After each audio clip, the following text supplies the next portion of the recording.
আজ আমরা সাগর গিয়ে ভিউটা দেখো, জাস্ট রোমাঞ্চকর একটা ভিউ। বন্ধুরা দেখো ভালো করে। তো বন্ধুরা ফাইনালি আমরা কুলপি স্টেশনে চলে এসেছি। আর এখানে তোমরা দেখতে পাচ্ছ খুব ভালোভাবেই যে এখানে আমরা কিছু কুকুর এখানে আছে, তো সেখানে আমরা কুকুরদের খাওয়াচ্ছি বিস্কুট।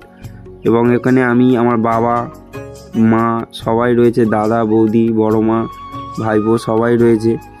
এখানে আমরা কুকুরদেরকে এখন খাওয়াচ্ছি। এরা দেখছো যে কত সুন্দরভাবে খাচ্ছে এবং এটা দেখতেও অনেকের ভালো লাগে। বিশেষ করে তো আমাদের তো বেশ ভালোই লাগছে। আর এই পরিবেশটা খুবই ভালো। আমরা কুলপি স্টেশন থেকে ট্রেন ঢোকার পরে আমরা রওনা দেব নামখানার দিকে। তো নামখানা স্টেশনের দিকে ফাইনালি আমরা নামখানা স্টেশনে ঢুকে পড়েছি।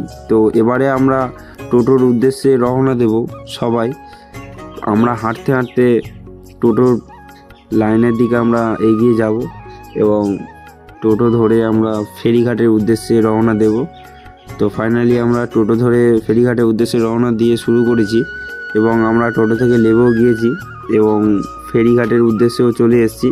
তো এই ফেরিঘাটের গেট তোমরা দেখতে পাচ্ছ এবং প্রচণ্ড যানবাহন, জলপথে প্রচণ্ড যানবাহন চলছে এখানে এবং খুবই একটা সুন্দর পরিবেশ, রোমাঞ্চকর একটা পরিবেশ রয়েছে।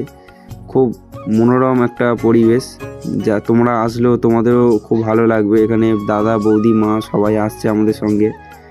এই যে ব্রিজটা দেখতে পাচ্ছ তোমরা উপরের দিকটা, ওটা কিন্তু বকখালি গিয়েছে। তোমরা যারা বাইক নিয়ে বা চার চাকা নিয়ে তোমরা যারা রিজার্ভ করে যাবে, তো এখন বকখালির উদ্দেশ্যে রাস্তা ব্রিজ করে দেওয়ার জন্য সেক্ষেত্রে আর কোনো রকম সমস্যার সম্মুখীন হতে হয় না কাউকে, পথচারীদের যারা